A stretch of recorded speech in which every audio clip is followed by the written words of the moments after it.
아들아, 인삼밭을 잘 부탁한다. 하지만 며느리가 마지막 남은 인삼을 삶아버리는데 뭐야? 이 년이 우리 집안을 말아먹으려고 작정했나? 멍청한 년이. 인삼은 왜 삶는 거야? 그 길로 며느리는 쫓겨나고, 하지만 5년 뒤 며느리는 만석군이 되어 돌아오는데 전기수야담을 찾아주셔서 감사합니다. 구독과 좋아요는 사랑입니다. 이야기 한 판 시작해보겠습니다. 조선 중기 중종 임금이 다스리던 무렵의 이야기입니다. 한양에서 사흘길 떨어진 작은 마을이 있었는데 이 마을은 인삼으로 유명했습니다. 산이 깊고 땅이 비옥해서 인삼이 잘 자랐고 마을 사람들은 대대로 인삼을 키워 생계를 이어왔으며 좋은 인삼이 나면 한양의 상인들이 찾아와 비싼 값에 사가곤 했습니다. 이 마을에 연인의 집안도 있었는데 원래는 넉넉하게 살던 양반 가문이었지만 몇 년 전 시아버지께서 돌아가신 후로는 형편이 어려워져 있었습니다. 가을이었습니다. 바람이 차갑게 불어오고 있었는데 인삼밭의 차일이 바람에 흔들렸고 낙엽이 굴러다녔습니다. 연희는 밭 앞에 서서 땅을 내려다보고 있었습니다. 검은 흙 아래 묻혀 있는 것들을 6년 동안 기다려온 것들을 생각하고 있었지요. 6년 전 일이 떠올랐습니다. 시아버지께서 돌아가시던 날이었는데 마지막 순간까지 인삼밭을 걱정하셨고 떨리는 손으로 연희의 손을 잡으셨습니다. 입술이 바짝 말라 있었고 목소리는 가늘었지만 말씀은 또렷했습니다.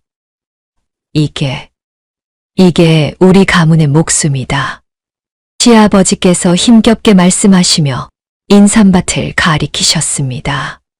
그때 막 심은 어린 묘종들이 바람에 흔들리고 있었는데 연약해 보였지만 시아버지의 눈빛만큼은 강했지요.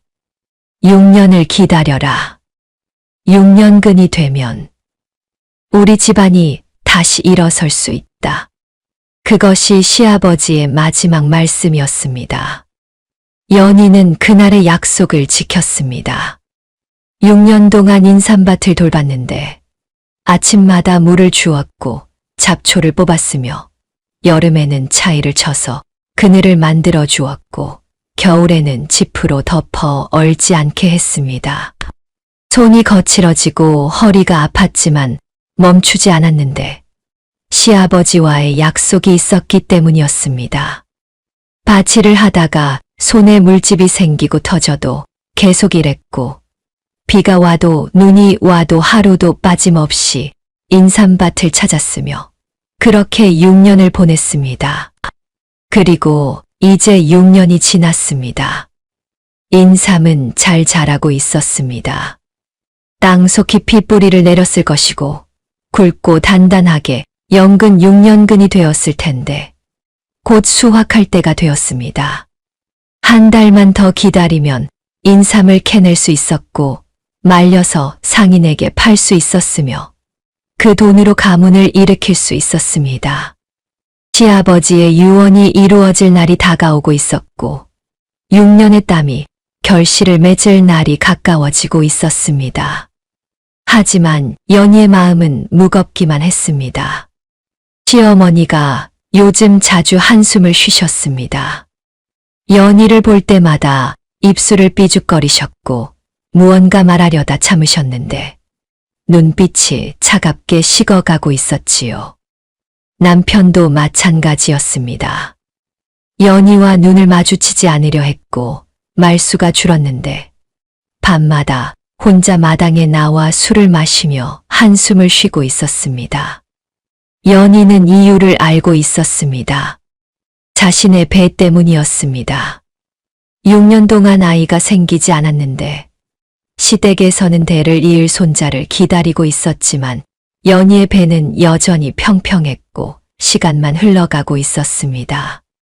인삼은 6년 만에 영글었지만 연희의 배는 6년째 소식이 없었던 것입니다.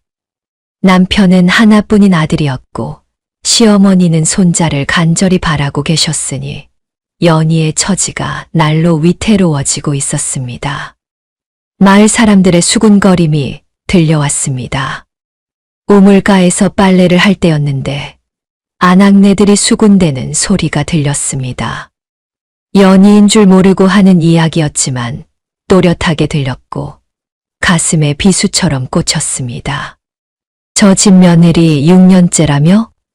인삼은 제대로 크는데 배는 왜 안 불러오는지. 아이고, 인삼 팔면 돈은 쌓일 텐데 대가 끊기면 무슨 소용이람.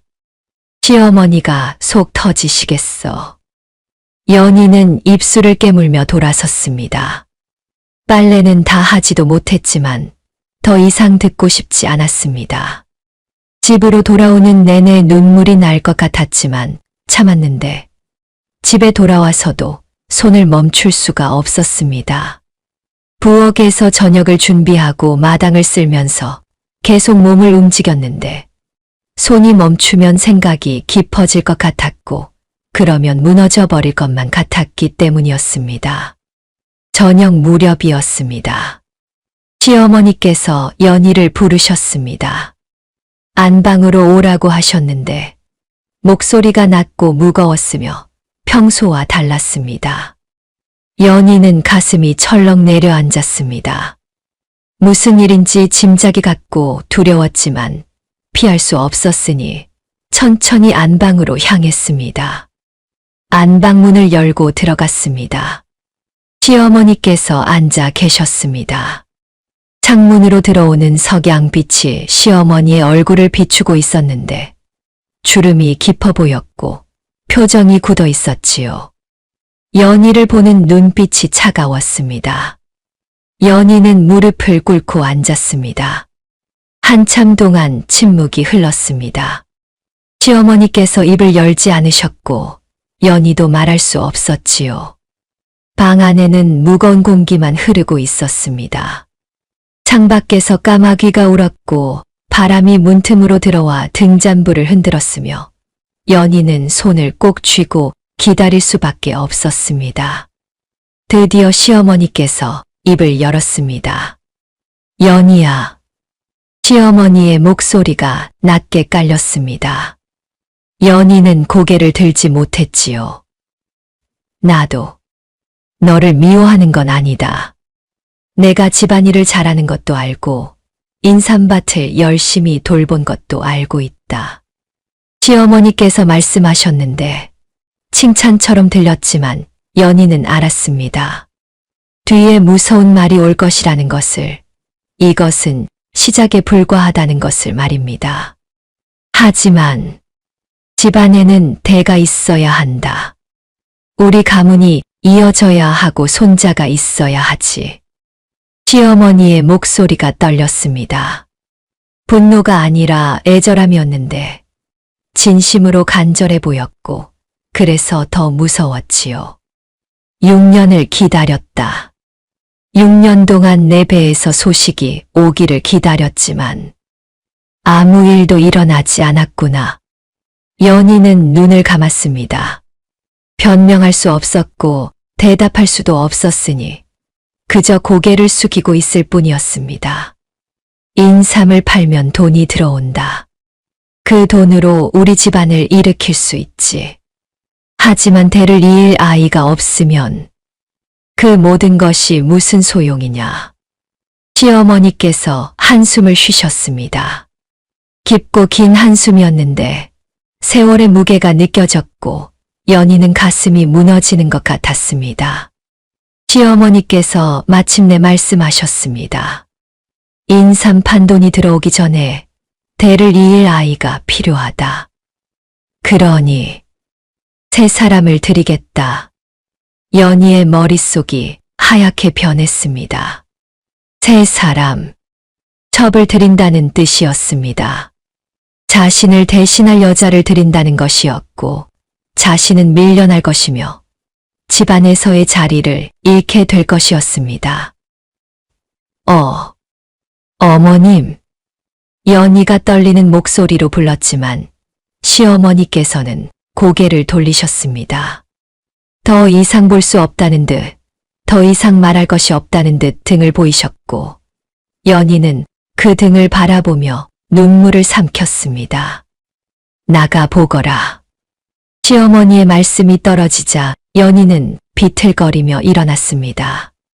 방을 나와 문을 닫고 복도에 주저앉았는데 눈물이 흘러내렸지만 소리내어 울 수 없었습니다.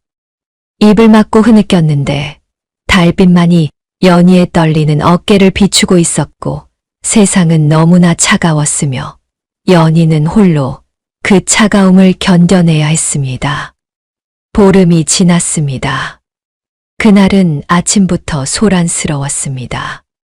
대문 밖에서 말발굽 소리가 들렸고 사람들의 웅성거림이 들렸는데 연희는 부엌에서 손을 씻으며 밖을 내다봤습니다.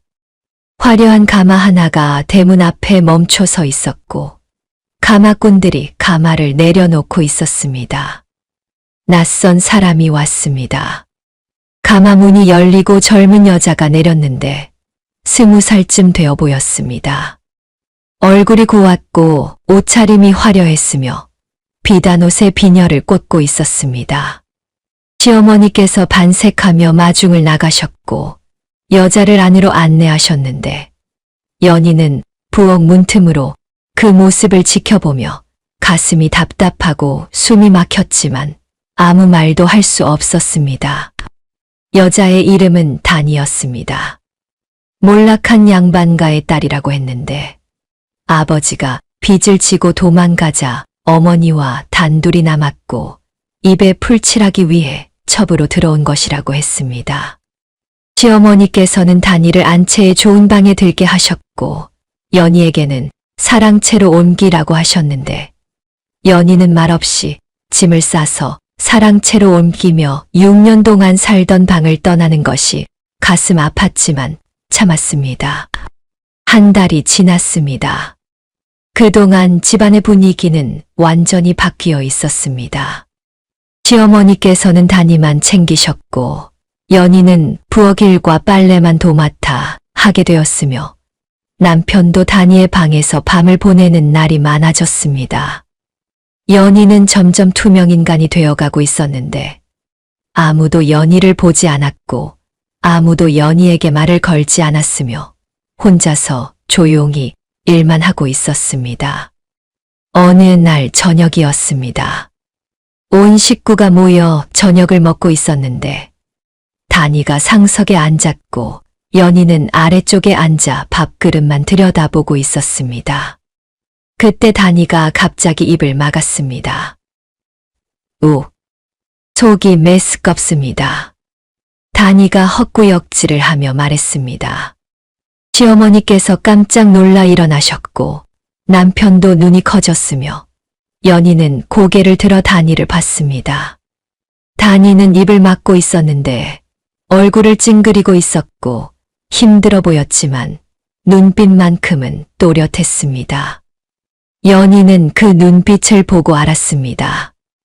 연기라는 것을 아직 한 달밖에 안 지났는데 태기가 있을 리 없다는 것을 말입니다. 단이야, 혹시 태기가? 시어머니께서 떨리는 목소리로 물으셨습니다. 단이는 고개를 끄덕이며 수줍게 웃었는데 볼을 붉히고 있었고 연약해 보였으며 시어머니께서는 기뻐서 어쩔 줄 몰라 하셨습니다. 이럴 수가, 우리 집안에 드디어 대가 이어지는구나. 시어머니께서 울먹이시며 단이의 손을 잡으셨습니다. 남편도 웃고 있었고 단이도 수줍게 웃고 있었는데 연희만 혼자 그 모습을 바라보며 식은 밥을 삼키고 있었습니다. 아무도 연희를 보지 않았고 연희는 식탁에 앉아 있었지만 이미 없는 사람이 된 것 같았습니다. 그날 밤이었습니다. 밤하늘이 무겁게 가라앉았습니다. 구름이 잔뜩 끼었고 바람이 이상하게 불었는데 불길한 느낌이 들었습니다. 연희는 사랑채에 앉아 창밖을 내다보고 있었는데 멀리서 천둥 소리가 들렸고 번개가 쳤으며 곧 비가 올 것 같았습니다. 비가 내리기 시작했습니다. 처음에는 보슬보슬 내리더니 곧 억수같이 쏟아지기 시작했습니다. 하늘에 구멍이 난 것 같았고 빗줄기가 땅을 두드렸으며 천둥과 번개가 밤하늘을 갈랐습니다. 연희는 창문을 닫았지만 빗소리가 귓전을 때렸고 불안한 마음에 잠을 이룰 수 없었습니다. 비는 그치지 않았습니다. 하루가 지나고 이틀이 지나고 사흘이 지났지만 비는 계속 내렸습니다. 마당에 물이 고였고 지붕에서 물이 쏟아졌으며 창고 쪽에서 물이 새어 들어오기 시작했습니다. 연희는 불안해졌습니다. 창고에는 인삼이 쌓여 있었는데 습기가 차면 곰팡이가 필 것이고 썩기 시작할 것이며 6년 동안 공들인 것이 물거품이 될 것이었습니다. 나흘째 되는 날이었습니다. 연희는 창고로 갔습니다. 문을 열자 퀴퀴한 냄새가 코를 찔렀고 안으로 들어가니 바닥이 축축했으며 인삼을 쌓아둔 곳에 물기가 스며들고 있었습니다. 연희는 황급히 인삼을 확인했는데 아직은 괜찮았지만 이대로 두면 안 될 것 같았고 말려야 한다고 생각했습니다. 하지만 비가 계속 내리고 있었습니다. 밖에서 말릴 수도 없었고 햇빛도 없었는데 연희는 다른 방법을 생각했습니다. 가마솥에 물을 끓여 쪄내면 습기를 날릴 수 있을 것이고 뜨거운 김으로 곰팡이를 막을 수 있을 것이며 그렇게라도 해야 인삼을 살릴 수 있었습니다. 그날 밤 연희는 부엌으로 갔습니다. 모두가 잠든 시간이었는데 조용했고 어두웠으며 연희만 깨어 있었습니다. 가마솥에 물을 붓고 불을 지폈는데 인삼을 꺼내 시루에 담아 가마솥 위에 올려놓았고 김이 오르기 시작했습니다. 연희는 인삼을 지켜보며 기도했습니다. 제발 살아나기를, 제발 썩지 않기를 바랐습니다. 한 시즌쯤 지났을 때였습니다. 갑자기 등 뒤에서 목소리가 들렸습니다. 단이였습니다. 단이가 부엌 문간에 서서 연희를 보고 있었는데 눈을 동그랗게 뜨고 있었고 놀란 척하고 있었으며 입가에는 미소가 번지고 있었습니다. 단이는 시루 안을 들여다보더니 고개를 갸우뚱하고는 돌아서서 안채로 달려갔습니다. 어머님, 어머님, 큰일 났어요. 단이의 외침이 밤하늘에 퍼졌습니다. 연희는 가슴이 철렁 내려앉았습니다. 곧 시어머니께서 나오실 것이며 오해가 생길 것 같았습니다. 시어머니께서 달려오셨습니다. 머리를 푼 채로 오셨는데 급히 나오신 것이었고 얼굴이 굳어 있었으며 부엌으로 들어오셔서 시루를 보셨습니다. 이게 무슨 짓이냐? 시어머니께서 소리치셨습니다. 연희는 설명하려 했습니다. 인삼이 습기 때문에 곰팡이가 필 것 같아서 말리려고 했다고 썩지 않게 하려는 것이라고 말하려 했지만 시어머니께서는 듣지 않으셨습니다. 말려? 인삼을 쪄서 말려? 이렇게 하면 인삼이 다 망가진다. 내가 지금 6년 농사를 망치고 있구나. 시어머니께서 분노하셨습니다. 단이가 옆에서 거들었는데 형님이 인삼을 삶아 죽을 만드는 것 같다고 말했고 시어머니께서는 더욱 화를 내시며 연희의 뺨을 때리셨습니다. 이년아, 내가 우리 집안을 망치려고 작정했구나. 시어머니께서 연희를 끌고 밖으로 나가셨습니다.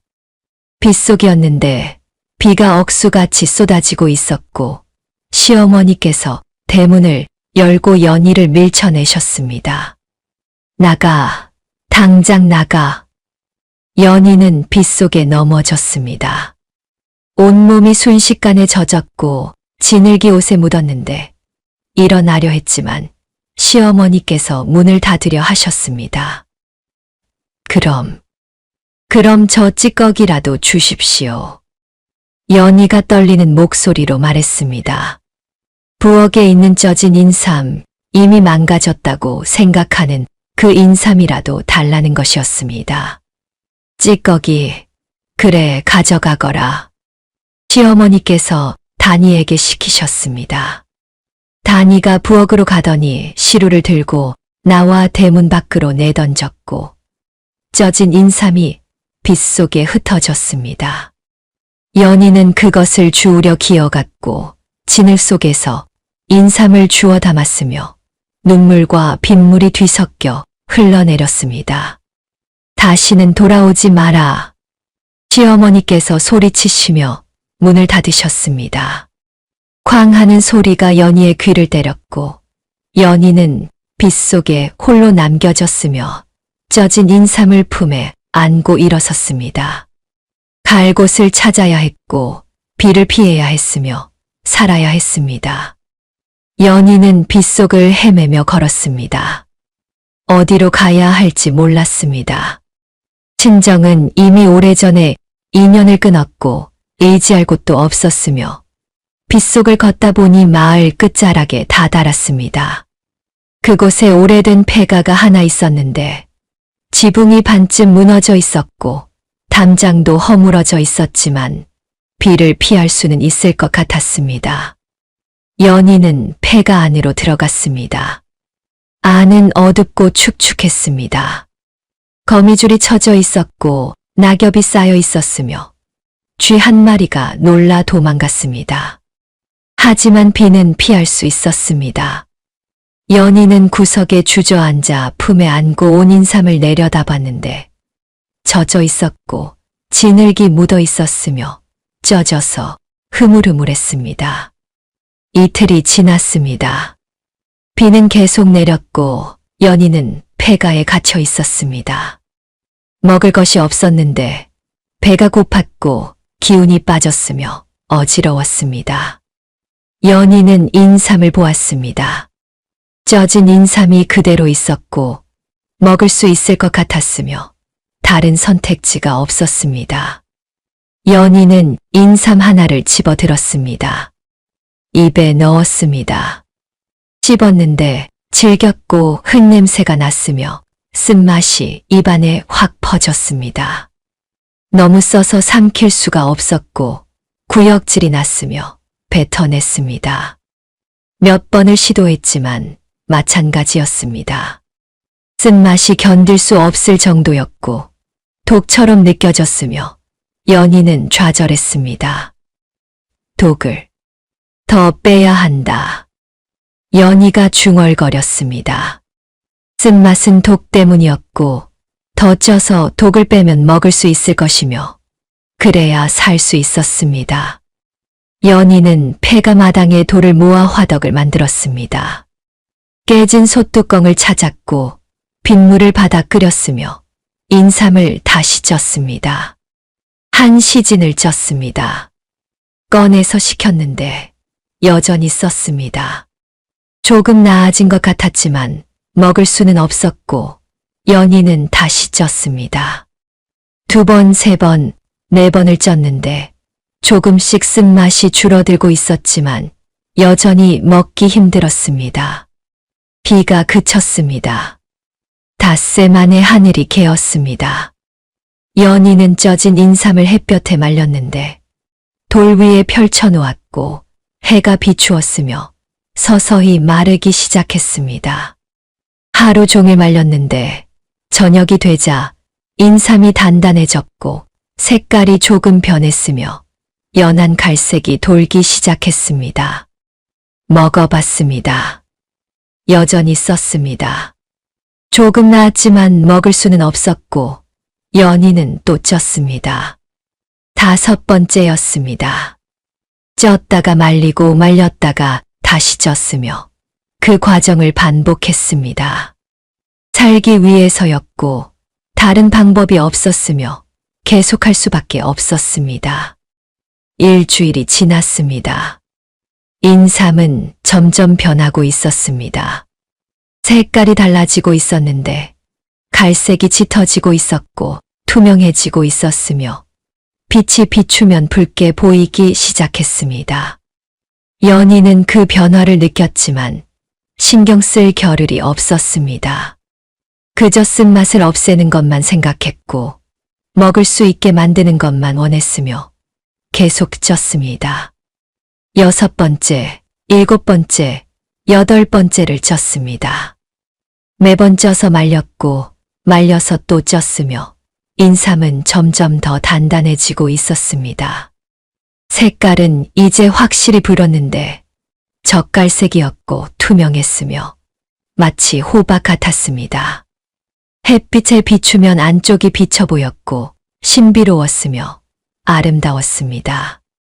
하지만 연희는 그것을 알아채지 못했습니다. 배가 너무 고팠고 정신이 흐릿했으며 그저 먹을 수 있기만을 바라고 있었습니다. 9번째를 쪘습니다. 마지막 힘을 짜내어 불을 지폈고 물을 끓였으며 인삼을 쪘습니다. 김이 모락모락 올라왔고 시간이 흘렀으며 해가 지고 있었습니다. 연희는 인삼을 꺼내 돌 위에 놓았는데 달빛이 비추고 있었고 별이 빛나고 있었으며 하룻밤을 그대로 말렸습니다. 다음 날 아침이었습니다. 연희는 눈을 떴습니다. 온몸이 무거웠고 일어서기 힘들었으며 머리가 어지러웠습니다. 기어 가듯 밖으로 나갔고 돌 위에 놓인 인삼을 봤습니다. 변해 있었습니다. 완전히 말라 있었는데 단단했고 투명한 붉은색이었으며 햇빛을 받아 반짝이고 있었습니다. 연희는 그것을 집어들었는데 가볍고 단단했으며 예전의 인삼과는 완전히 달라 보였습니다. 연희는 무심코 입에 넣었습니다. 씹었습니다. 쓰지 않았습니다. 연희는 멈췄습니다. 믿을 수 없었습니다. 9번이나 쪄도 쓴맛이 남아 있었는데 이제는 쓰지 않았습니다. 천천히 씹었는데 부드러웠고 입안에서 녹았으며 혀끝에 무언가 퍼져나갔습니다. 단맛이었습니다. 은은한 단맛이었는데 설탕처럼 강하지 않았고 꿀처럼 진하지도 않았지만 부드럽고 깊었으며 입안 가득 퍼져나갔습니다. 연희는 눈을 감았습니다. 삼켰는데 목으로 넘어가며 따뜻함이 느껴졌고 배 속으로 내려가며 온기가 퍼졌으며 온몸에 기운이 돌기 시작했습니다. 이게 뭐지? 연희가 중얼거렸습니다. 손이 떨렸고 가슴이 뛰었으며 믿을 수 없었습니다. 인삼이 이렇게 변할 수 있다는 것이, 쓴맛이 단맛으로 바뀔 수 있다는 것이, 이렇게 좋을 수 있다는 것이 말입니다. 연희는 나머지 인삼들을 봤습니다. 모두 같은 색이었습니다. 9번 쪄서 말린 인삼들이 모두 투명한 붉은색으로 변해 있었고 햇빛을 받아 보석처럼 빛나고 있었으며 아름다웠습니다. 연희는 하나를 더 집어 먹었는데 역시 달았고 좋았으며 기운이 났습니다. 눈물이 흘러내렸습니다. 기쁨의 눈물이었습니다. 살 수 있다는 안도였고 무언가 만들어냈다는 성취감이었으며 버려진 인삼이 보석으로 변했다는 경이로움이었습니다. 연희는 붉은 인삼을 손에 쥐고 하늘을 보았는데 구름 사이로 햇빛이 쏟아지고 있었고 새들이 지저귀고 있었으며 세상이 아름다웠습니다. 이름을 지어야겠다. 연희가 중얼거렸습니다. 이 붉은 인삼은 특별했고 이름이 필요했으며 연희는 생각했습니다. 붉은색이니 홍자를 쓰면 좋을 것 같았고 천년을 살 것 같은 기운이 느껴졌으며 연희는 결정했습니다. 천년홍, 천년을 살게 해주는 붉은 인삼. 연희가 속삭였습니다. 이름이 정해졌고 새로운 것이 탄생했으며 연희는 웃었습니다. 폐가의 구석에서 버려진 여자가 버려진 인삼으로 세상에 없던 보물을 만들어낸 것이었습니다. 한 달이 지났습니다. 연희는 폐가에서 천년홍을 조금씩 먹으며 기력을 회복했습니다. 몸에 힘이 돌았고 정신이 맑아졌으며 이제 무엇을 해야 할지 생각할 수 있게 되었습니다. 천년홍이 남아 있었는데 9번 쪄서 만든 것들이 보자기에 쌓여 있었고 붉게 빛나고 있었으며 연희는 이것을 팔아야겠다고 결심했습니다. 장터로 갔습니다. 한양에서 온 상인들이 모이는 5일장이었는데 사람들이 북적거렸고 물건이 오갔으며 연희는 구석에 자리를 잡고 앉았습니다. 천년홍을 펼쳐놓았는데 붉은색이 햇빛에 반짝이고 있었고 투명했으며 지나가는 사람들이 고개를 돌려 쳐다봤습니다. 이게 뭐요? 하나 낙내가 물었습니다. 연희는 대답했습니다. 인삼입니다. 9번 쪄서 만든 것인데 쓰지 않고 달답니다. 아낙네는 코웃음을 쳤습니다. 인삼이 달리 없다고 속이지 말라고 말하며 가버렸습니다. 몇 사람이 더 다가왔지만 모두 믿지 않았고 이상하게 생겼다고 수근거렸으며 아무도 사려 하지 않았습니다. 연희는 하루 종일 앉아 있었지만 아무것도 팔지 못했고 해가 기울어 가고 있었으며 불안해지기 시작했습니다. 해가 중천에 떴을 무렵이었습니다. 한 남자가 다가왔습니다. 나이가 지긋했고 옷차림이 화려했으며 청나라 상인처럼 보였습니다. 수염을 길게 기르고 있었고 눈빛이 날카로웠으며 천년홍을 보더니 코웃음을 쳤습니다. 이게 인삼이라고? 색깔이 이상하구만. 썩은 거 아니오? 상인이 비웃으며 말했습니다. 연희는 침착하게 대답했습니다. 한번 드셔보십시오. 쓰지 않고 달며 기운이 납니다. 연희가 천년홍 하나를 건넸습니다. 상인은 의심스러운 표정으로 받아들었는데 코를 대고 냄새를 맡았고 이상한 것은 없는지 살폈으며 조심스럽게 한 조각을 베어 물었습니다. 상인의 표정이 변했습니다. 눈이 커졌고 씹는 속도가 느려졌으며 천천히 삼키더니 눈을 감았습니다. 입안에 남은 맛을 음미하고 있었고 다시 눈을 뜨더니 연희를 빤히 쳐다봤습니다. 이게 정말 인삼이요? 상인이 놀라서 물었습니다. 연희는 고개를 끄덕였습니다. 상인은 나머지를 모두 먹어치웠는데 천천히 씹으며 확인하고 있었고 표정이 점점 밝아지고 있었으며 마침내 웃음을 터뜨렸습니다. 대단하오, 쓰지 않소. 이건 황실의 아이들에게도 먹일 수 있겠소. 쓴 약을 싫어하는 아이들도 이건 먹을 수 있을 것이오. 상인이 흥분하며 말했습니다. 나머지 천년홍들을 집어들어 햇빛에 비춰보았고 투명한 붉은색을 확인했으며 하나하나 만져보며 품질을 따졌습니다. 단단했고 균일했으며 모두 같은 색깔이었습니다. 이걸 어떻게 만들었소? 상인이 물었습니다. 연희는 간략하게 설명했습니다. 9번 쪄서 말렸다고 그렇게 하니 이렇게 되었다고 말했습니다. 상인은 고개를 끄덕이며 생각에 잠겼습니다. 얼마요? 전부 얼마에 팔 것이오? 상인이 물었습니다. 연희는 값을 몰랐습니다. 보통 인삼이 얼마인지는 알았지만 천년홍은 달랐고 얼마를 받아야 할지 감이 오지 않았으며 망설였습니다. 은자 50냥. 연희가 조심스럽게 말했습니다. 큰 금액이라고 생각했고 거절당할까 두려웠으며 떨렸습니다. 하지만 상인은 코웃음을 쳤습니다. 50냥, 터무니없소. 이건 그보다 훨씬 귀하오. 상인이 말하며 주머니를 뒤지기 시작했습니다.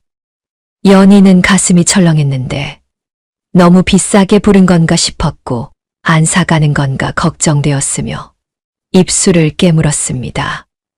은자, 100냥을 주겠소. 상인이 말했습니다. 연희는 귀를 의심했습니다.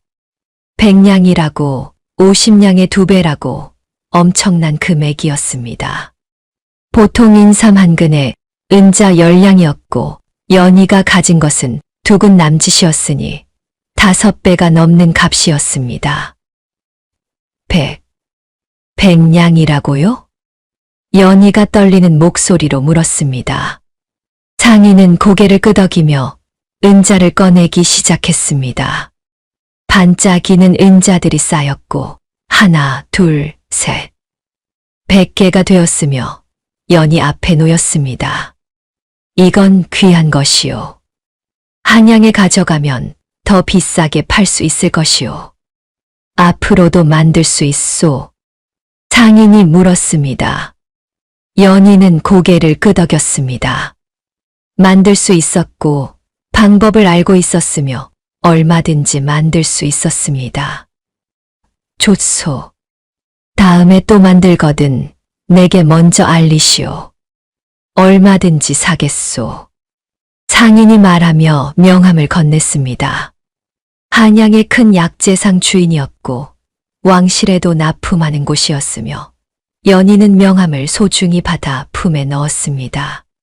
같은 시각 연희의 시댁에서는 다른 일이 벌어지고 있었습니다. 창고 문이 열렸습니다. 시어머니께서 창고로 가셨는데 인삼을 확인하러 가신 것이었고 곧 팔아야 했으며 상인들에게 보여줄 준비를 하려는 참이었습니다. 하지만 문을 여는 순간 악취가 코를 찔렀고 시어머니께서 손으로 코를 막으셨으며 안으로 들어가는 것을 주저하셨습니다. 한 걸음씩 들어갔습니다. 어두웠는데 창문을 열자 빛이 들어왔고 시어머니께서 인삼이 쌓여 있는 곳을 보셨으며 비명을 질렀습니다. 안 돼. 안 돼. 인삼이 썩어 있었습니다. 검게 변해 있었고 곰팡이가 하얗게 피어 있었으며 끈적한 액체가 인삼에서 흘러나와 바닥에 고여 있었습니다. 악취가 진동했고 파리가 꼬여 있었으며 손으로 만지자 흐물흐물하게 무너져 내렸습니다.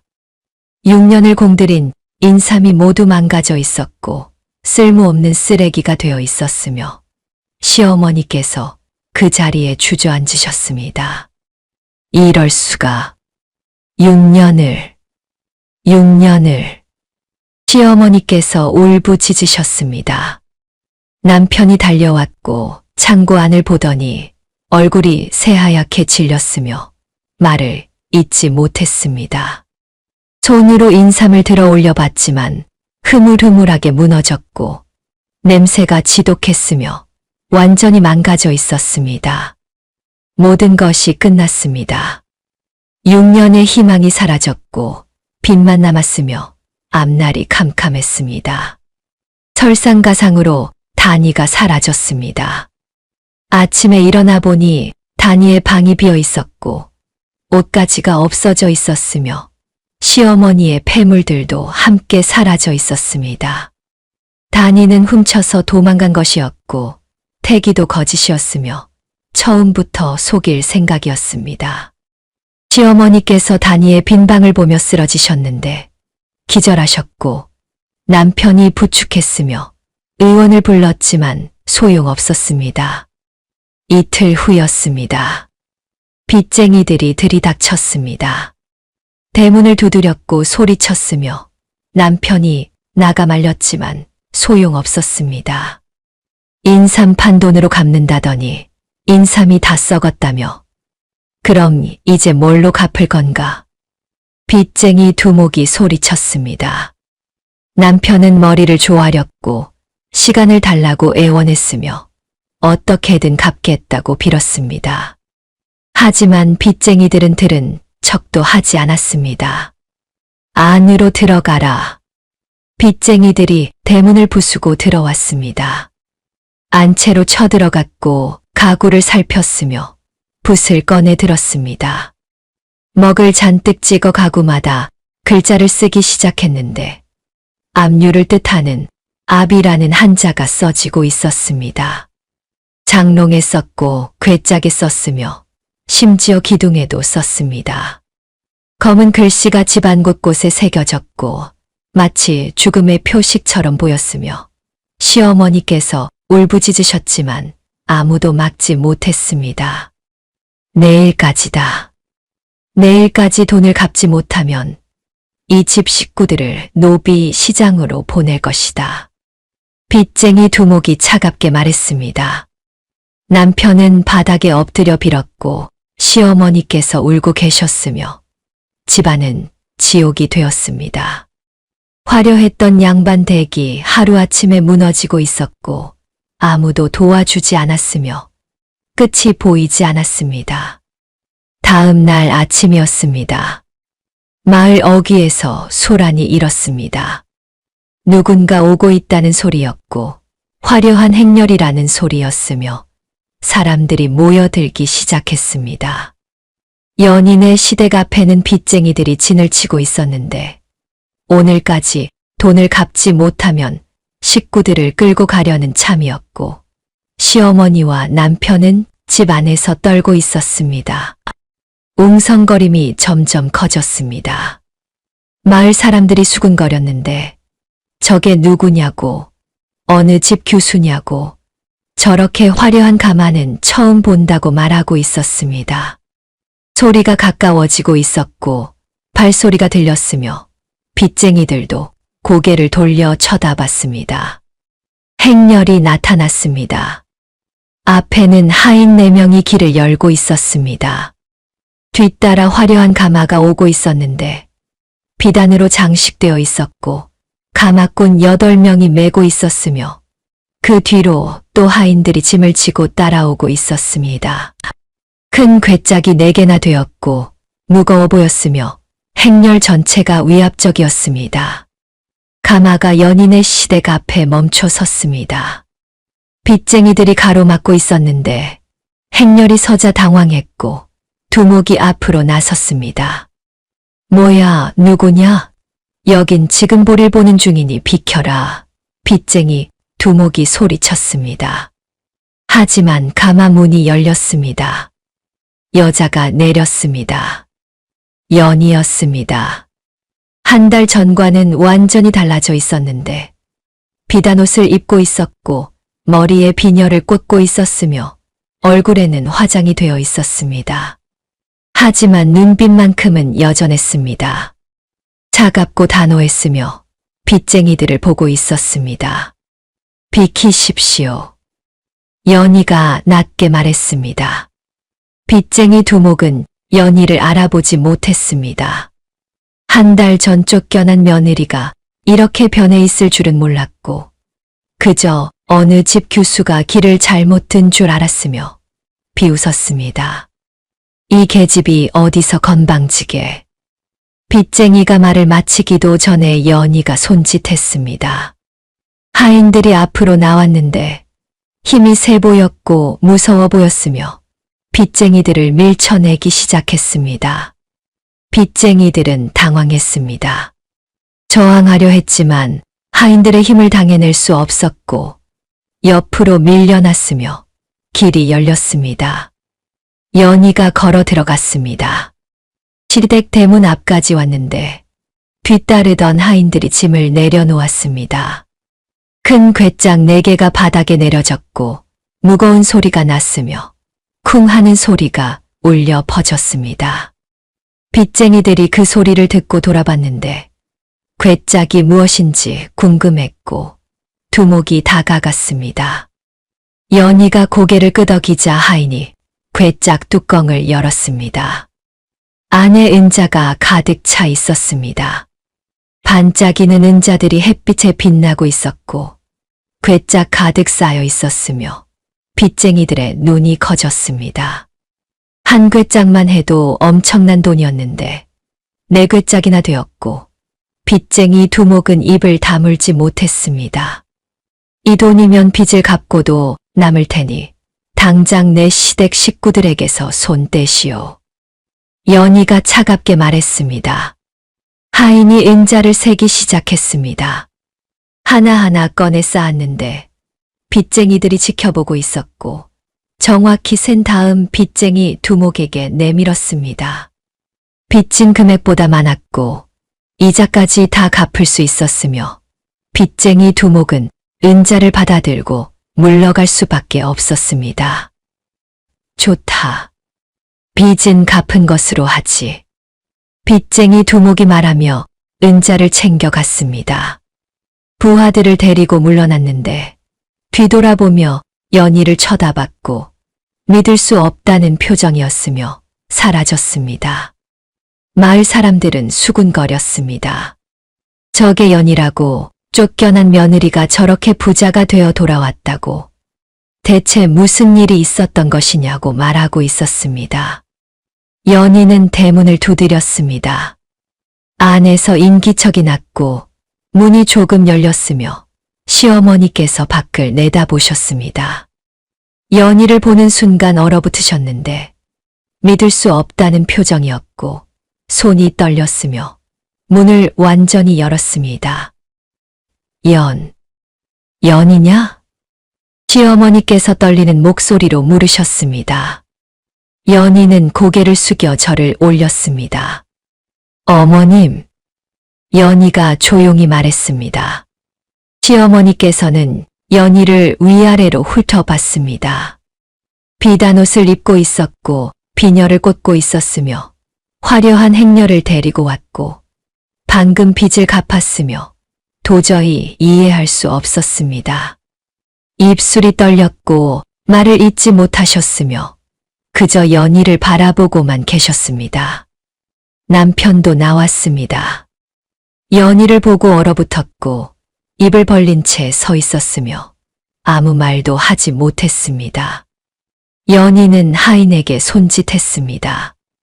하인이 작은 보자기를 가져왔는데 연희가 받아 시어머니께 건넸습니다. 이것을 보십시오. 연희가 말했습니다. 시어머니께서 떨리는 손으로 보자기를 풀었습니다. 안에 천년홍이 들어 있었는데 붉게 빛나고 있었고 투명했으며 아름다웠습니다. 이게 뭐냐? 시어머니께서 천년홍을 집어들며 물으셨습니다. 손이 떨렸고 숨이 가빠졌으며 무언가 예감이 들었지만 믿고 싶지 않았습니다. 그날 밤 제가 쪄서 망가뜨렸다던 그 인삼입니다. 연희의 말에 시어머니께서 움찔하셨습니다. 천년홍을 보는 눈빛이 흔들렸고 입술이 떨렸으며 숨을 멈춘 듯 연희를 바라봤습니다. 어머님께서 찌꺼기라며 빗속에 내던지신 그것입니다. 연희가 조용히 말을 이었습니다. 시어머니의 얼굴이 창백해졌습니다. 그날 밤이 떠올랐습니다. 폭우가 쏟아지던 밤, 연희를 빗속으로 내쫓으며 소리쳤던 자신의 목소리가 시루를 내던지며 비웃었던 자신의 모습이 선명하게 떠올랐습니다. 9번을 쪘습니다. 쪄서 말리고 말려서 다시 찌기를 9번 반복했더니 이렇게 되었습니다. 연희가 설명했습니다. 시어머니께서는 천년홍을 들여다보며 손이 떨렸습니다. 햇빛에 비춘이 투명하게 빛났고 정말로 아름다웠으며 이것이 자신이 찌꺼기라고 버렸던 것이라는 사실이 믿기지 않았습니다. 쓰지 않고 달며 기운이 납니다. 한양의 큰 약재상에서 은자 100냥에 사갔고 앞으로도 계속 만들어 팔 수 있습니다. 연희의 말이 끝나자 시어머니의 입술이 파르르 떨렸습니다. 100냥 그 엄청난 돈이 자신이 찌꺼기라고 내던진 것에서 나왔다는 것이 도저히 받아들여지지 않았습니다. 천년홍을 쥔 손에 힘이 빠졌고 다리가 후들거렸으며 그 자리에 무릎이 꺾였습니다. 중얼거리기 시작하셨습니다. 자신이 뭘 한 건지, 이게 보물이었는데 찌꺼기라고 쓰레기라고 버렸다고 목소리가 떨렸습니다. 눈에서 눈물이 흘러내렸는데 천년홍을 내려다보며 흐느끼셨고 온몸이 떨렸으며 마을 사람들이 지켜보는 앞에서 무너져 내렸습니다. 그날 밤 연희의 얼굴이 떠올랐습니다. 빗속에서 떨며 애원하던 연희의 모습이 찌꺼기라도 주십시오라고 말하던 그 목소리가 귓전을 때렸습니다. 6년 동안 인삼밭을 돌보던 연희의 모습이 떠올랐고 성실하게 집안일을 하던 연희의 모습이 떠올랐으며 그런 며느리를 한순간에 내쫓았던 자신이 미웠습니다.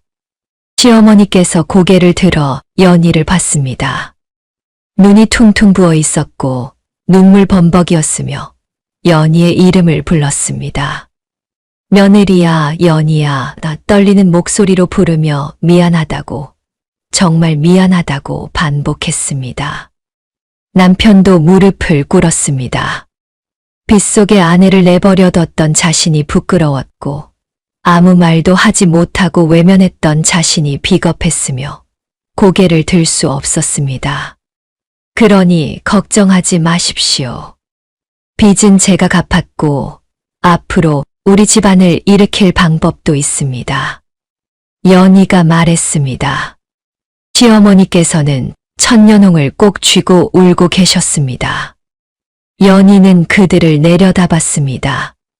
한 달 전 자신을 빗속으로 내쫓았던 사람들이었고 찌꺼기라며 인삼을 버렸던 사람들이었으며 이제 연희 앞에 무릎 꿇고 있었습니다.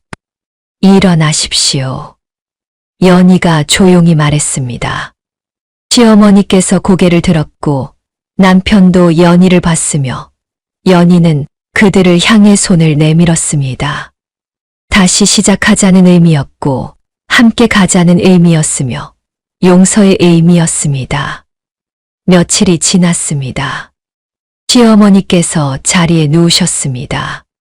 빚쟁이들이 들이닥쳤던 날부터 몸이 좋지 않으셨는데 충격이 컸고 마음고생이 심하셨으며 식음을 전폐하고 계셨습니다. 연희가 돌아온 후에도 차도가 없었습니다.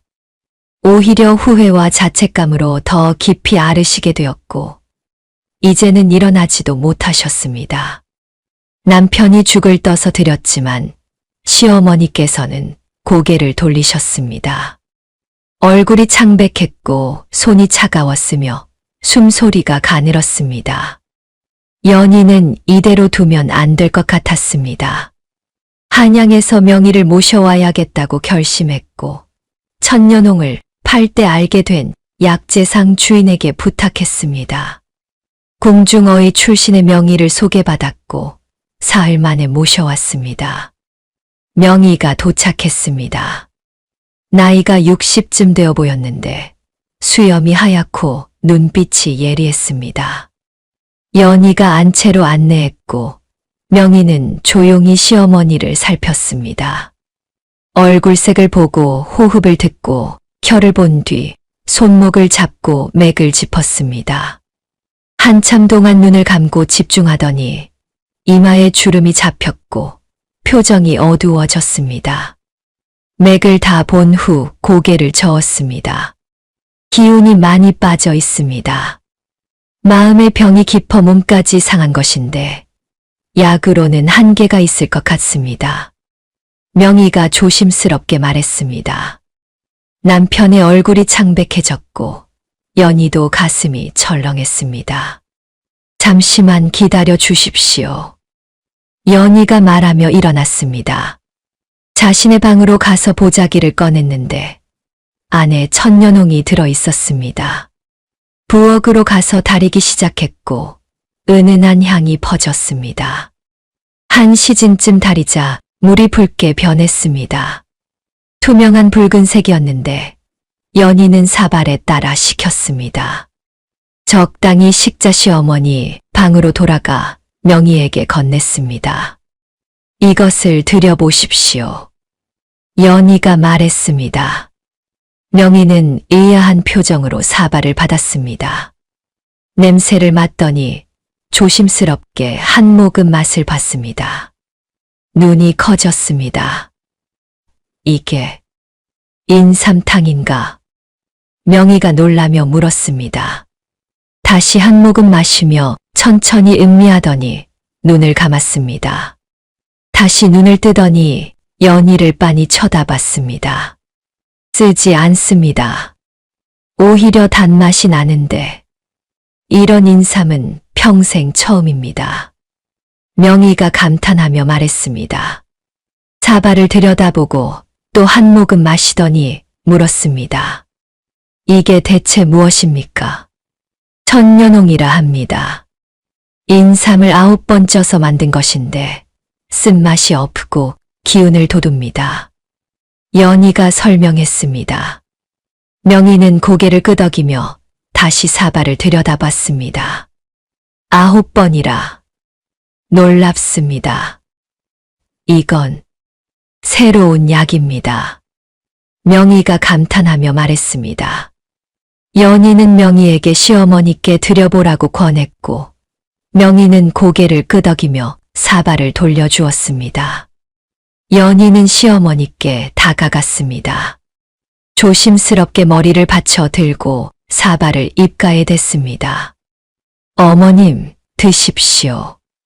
연희가 부드럽게 말했습니다. 시어머니께서 눈을 뜨셨습니다. 연희를 보셨는데 눈빛이 흔들렸고 조금씩 마시기 시작하셨습니다. 처음에는 힘들어 하셨습니다. 기침을 하셨지만 연희가 등을 쓰다듬어 주며 천천히 드시라고 말했고 시어머니께서 반사발쯤 드셨을 때였습니다. 변화가 일어났습니다. 시어머니의 얼굴에 혈색이 돌기 시작했습니다. 창백했던 얼굴이 붉어졌고 차가웠던 손의 온기가 느껴졌으며 무엇보다 눈동자에 생기가 돌았습니다. 흐릿했던 눈빛이 또렷해졌고 연희를 제대로 보고 계셨습니다. 명희가 놀라 다시 맥을 짚었습니다. 아까보다 맥이 강해져 있었고 명희는 눈을 크게 뜨며 고개를 끄덕였습니다. 신기합니다. 정말 신기합니다. 기운이 돌고 있습니다. 명희가 감탄하며 말했습니다. 연희는 안도의 한숨을 쉬었고 시어머니께서 연희를 보셨습니다. 연희야, 이게 뭐냐? 달고 좋구나. 시어머니께서 가늘게 불렀습니다. 연희는 시어머니의 손을 잡고 조용히 설명했습니다. 천년홍입니다. 인삼을 9번 쪄서 만든 것입니다. 연희가 말했습니다. 시어머니께서 사발을 보시더니 연희를 보셨습니다. 무언가 깨닫는 표정이었고 눈에 눈물이 고였습니다. 이게 그때 내가 버린 그 찌꺼기냐? 시어머니께서 떨리는 목소리로 물으셨습니다. 연희는 고개를 끄덕였습니다. 시어머니께서 눈물을 흘리셨습니다. 자신이 찌꺼기라며 버렸던 것이 이렇게 자신을 살리고 있다는 것이, 자신이 내쫓았던 며느리가 이렇게 자신을 돌보고 있다는 것이 견딜 수 없을 만큼 미안했습니다. 어머니, 썩은 게 아니었습니다. 제가 황금으로 바꿨을 뿐입니다. 연희가 조용히 말했습니다. 시어머니께서 흐느끼며 연희의 손을 꼭 잡으셨습니다. 목이 메어 말이 나오지 않았고 그저 눈물만 흘리셨습니다. 계속 이것을 드시면 차도가 있을 것입니다. 하루에 2번 아침 저녁으로 드시면 기운이 돌아올 것입니다. 명희가 조언했습니다. 연희는 고개를 끄덕였습니다. 명희는 잠시 망설이다가 조심스럽게 물었습니다. 부인, 실례지만 이 천년홍을 제가 몇 뿌리 구입할 수 있겠습니까? 한양에 돌아가 다른 환자들에게도 써보고 싶습니다. 명희가 말했습니다. 연희는 흔쾌히 고개를 끄덕였습니다. 얼마든지 드리겠습니다. 앞으로도 계속 만들 수 있으니 필요하시면 언제든 말씀하십시오. 연희가 대답했습니다. 명희는 고맙다며 웃었고 이 천년홍이 세상에 알려지면 많은 사람을 살릴 수 있을 것이라고 말했습니다. 그날부터 연희는 매일 천년홍을 다렸습니다. 시어머니께서는 하루가 다르게 좋아지셨습니다. 사흘 후에는 죽을 드실 수 있었고 일주일 후에는 앉아 계실 수 있었으며 보름 후에는 마당을 거닐 수 있게 되셨습니다. 어느 날 저녁이었습니다. 시어머니께서 방에서 쉬고 계실 때 남편이 연희를 마당으로 불렀습니다. 달이 밝았고 바람이 시원했으며 남편은 한참 동안 말을 잊지 못하고 서 있었습니다. 연희는 남편을 보며 기다렸습니다. 연희야. 남편이 떨리는 목소리로 불렀습니다. 고개를 들 수 없었고 손이 떨렸으며 부끄러웠습니다. 나도 미안하다. 그날 밤, 빗속에 내가 쫓겨날 때 나는 아무 말도 하지 못했다. 남편이 고백했습니다. 목소리가 떨렸고 눈에 눈물이 고였으며 계속 말했습니다. 아내를 지키지 못했다. 어머니 앞에서 나는 비겁했고 아무것도 하지 못했다. 용서해다오. 남편이 무릎을 꿇었습니다. 연희는 남편을 보았습니다. 원망도 있었지만 동시에 이해도 있었습니다. 남편도 어쩔 수 없었다는 것을, 시어머니와 아내 사이에서 괴로워했다는 것을 알았습니다. 일어나세요. 연희가 조용히 말했습니다. 남편의 손을 잡아 일으켰고 미소를 지었습니다. 과거는 지나갔습니다. 이제 우리 함께 다시 시작합시다. 연희가 말했습니다. 남편은 연희의 손을 꼭 잡았습니다. 고맙다고, 미안하다고 반복하며 눈물을 흘렸고 연희는 남편의 등을 토닥여 주었습니다. 한 달이 지났습니다. 시어머니께서 마당에서 해를 쬐고 계셨습니다. 얼굴에 혈색이 돌았고 걸음걸이도 안정되었으며 예전의 건강을 되찾고 계셨습니다. 연희가 천년홍을 우린 차를 내왔고 시어머니께 드렸습니다. 연희야, 고맙다. 시어머니께서 말씀하셨습니다. 진심이었고 눈물이 글썽였습니다. 괜찮습니다, 어머님. 우리는 가족입니다. 연희가 미소 지으며 말했습니다. 시어머니께서도 웃으셨는데 오랜만에 웃음이었고 따뜻했으며 마당에는 평화가 찾아오고 있었습니다. 석 달이 지났습니다. 시어머니께서 완전히 회복하셨습니다. 이제는 마당을 거닐 뿐 아니라 집안일도 하실 수 있게 되었고 얼굴에는 생기가 돌았으며 예전보다 더 건강해 보이셨습니다. 천년홍을 매일 드신 덕분이었습니다. 어느 날 아침이었습니다. 연희는 마당에서 천년홍을 말리고 있었습니다.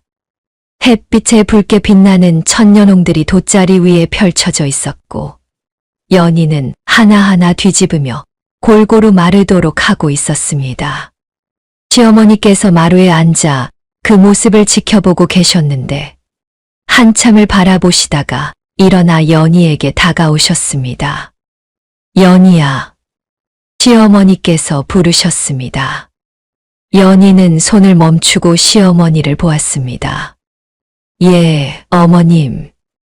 나와 내 남편이 너에게 할 말이 있다. 시어머니께서 말씀하시며 안채로 들어가셨습니다. 연희는 손을 씻고 따라 들어갔습니다. 안방에는 남편도 앉아 있었는데 시어머니께서 자리를 권하셨고 연희는 앉았습니다. 시어머니께서 깊은 숨을 들이쉬셨습니다. 연희야, 우리가 너에게 정말 미안하다. 시어머니께서 말씀하시며 고개를 숙이셨습니다. 남편도 함께 고개를 숙였고 연희는 당황했습니다. 어머님, 고개를 드십시오. 연희가 말했지만 시어머니께서는 고개를 들지 않으셨습니다. 아니다. 우리가 너에게 한 짓을 제대로 사죄하지 않았다. 그날 밤 빗속에 너를 내쫓았을 때 나는 정말 잘못했다. 시어머니의 목소리가 떨렸습니다. 눈에서 눈물이 흘러내렸고 계속 말씀하셨습니다. 내가 6년 동안 인삼밭을 돌보는 것을 봤다.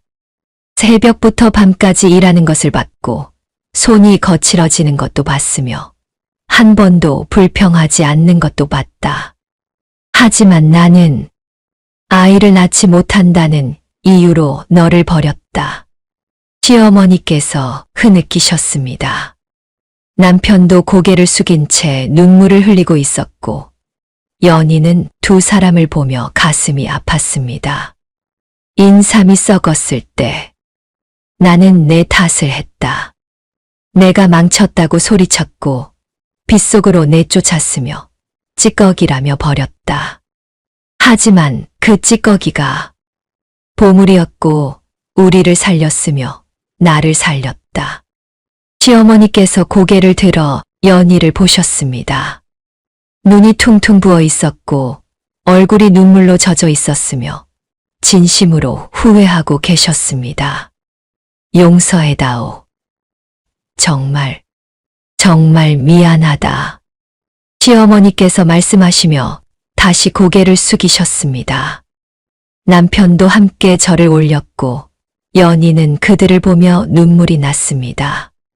원망도 있었고 서운함도 있었지만 이제는 내려놓고 싶었습니다.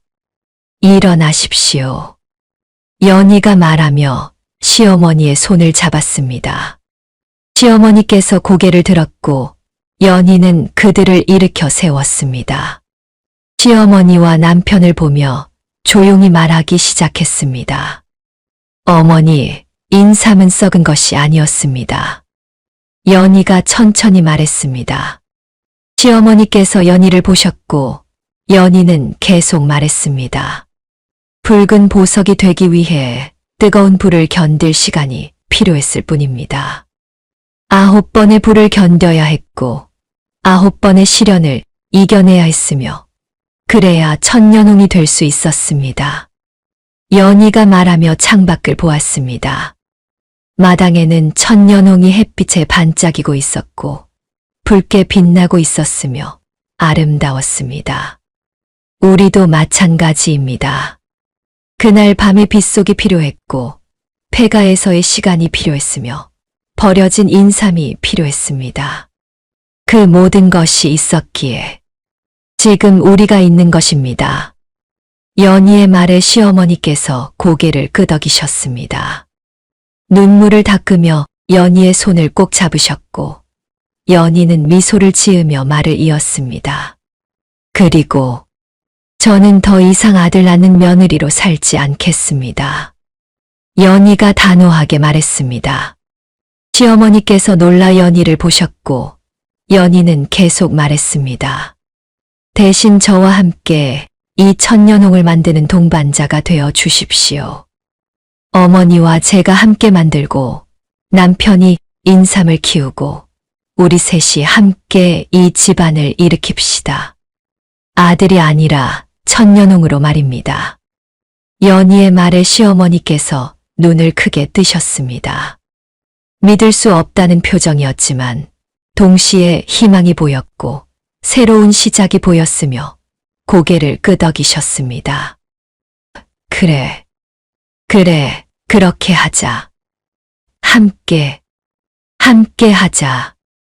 시어머니께서 말씀하시며 연희를 껴안으셨습니다. 남편도 다가와 두 사람을 안았고 세 사람은 그렇게 한참을 서로를 안고 있었습니다. 새로운 시작이었고 새로운 가족이었으며 새로운 희망이었습니다. 그날부터 세 사람은 함께 일하기 시작했습니다. 남편은 인삼밭으로 갔습니다. 새로운 인삼을 심기 시작했는데 연희가 알려준 대로 좋은 땅을 골랐고 정성껏 심었으며 매일 돌보았습니다. 시어머니께서는 연희와 함께 천년홍을 만들기 시작했습니다. 인삼을 쪄서 말리고 말려서 다시 찌는 일을 함께 했는데 처음에는 서툴렀지만 점점 익숙해졌고 연희만큼 잘하게 되었습니다. 연희는 장사를 시작했습니다. 한양의 약재상과 연락을 주고받았고 천년홍을 정기적으로 납품하기 시작했으며 입소문이 퍼지기 시작했습니다. 쓰지 않은 인삼이라는 소문이 퍼졌고 아이들도 먹을 수 있다는 소문이 퍼졌으며 귀한 약이라는 소문이 퍼졌습니다. 주문이 쏟아지기 시작했습니다. 한양의 양반가에서 주문했고 중국 상인들도 찾아왔으며 심지어 궁중에서도 관심을 보였습니다. 연희는 바빠졌습니다. 주문을 받고 천년홍을 만들고 배달하는 일을 했는데 시어머니와 남편이 도왔고 나중에는 일꾼들을 고용하기 시작했습니다. 1년이 지났습니다. 집안은 완전히 달라져 있었습니다. 빚을 다 갚았고 새 창고를 지었으며 더 많은 땅을 사서 인삼을 심었습니다. 연희네 집은 마을에서 가장 부유한 집이 되었고 천년홍은 조선 최고의 명품이 되었으며 사람들은 이 집을 천년홍댁이라고 부르기 시작했습니다. 어느 날 저녁이었습니다. 온 가족이 마당에 모여 앉아 있었습니다. 연희와 시어머니와 남편이 함께 차를 마시고 있었는데 역시 천년홍을 우린 것이었습니다. 하늘에는 별이 가득했고 바람이 시원했으며 평화로웠습니다. 내년에는 창고를 하나 더 지어야겠구나. 남편이 말했습니다. 인삼이 더 많이 자라고 있고 천년홍을 더 많이 만들 수 있을 것이며 공간이 필요하다고 말했습니다. 그래, 그리고 일꾼들도 더 뽑아야 할 것 같다. 시어머니께서 말씀하셨습니다. 주문이 너무 많아 감당하기 힘들고 도움이 필요하다고 말씀하셨습니다. 한양의 상점도 하나 내야 할 것 같습니다. 연희가 말했습니다. 직접 팔면 더 많은 이익이 생길 것이고 이름도 더 알릴 수 있을 것이며 두 사람도 동의했습니다. 세 사람은 웃으며 이야기를 나누었습니다. 미래를 계획했고 꿈을 꾸었으며 함께였습니다. 1년 전과는 완전히 달라진 모습이었습니다. 빗속에서 쫓겨난 며느리는 이제 없었고 아들 낳지 못한다고 구박하던 시어머니도 없었으며 비겁하게 외면하던 남편도 없었습니다. 이제 그들은 동반자였고 가족이었으며 함께 꿈을 이루어가는 사람들이었습니다. 그 후 이 가문은 천년홍을 통해 조선 최고의 홍삼 명가로 역사에 이름을 남기게 되었습니다. 연희가 만든 천년홍은 조선 팔도에 퍼져나갔고 중국에까지 수출되었으며 왕실에서도 귀하게 여기는 약이 되었습니다. 연희네 집안은 대대로 천년홍을 만들었고 그 비법을 지켰으며 조선 최고의 인삼 상인으로 자리 잡았습니다. 사람들은 말했습니다. 버려진 것도 때를 기다리면 보물이 된다고, 쓴 것도 정성을 들이면 단맛이 난다고, 그리고 가장 중요한 것은 포기하지 않는 마음이라고 말입니다. 연희는 그것을 증명했습니다. 빗속에 버려진 인삼으로 보석을 만들었고 빗속에 쫓겨난 며느리로 명가를 일으켰으며 절망 속에서 희망을 피워냈습니다. 그리고 그 이야기는 오늘날까지 전해져 내려오고 있습니다.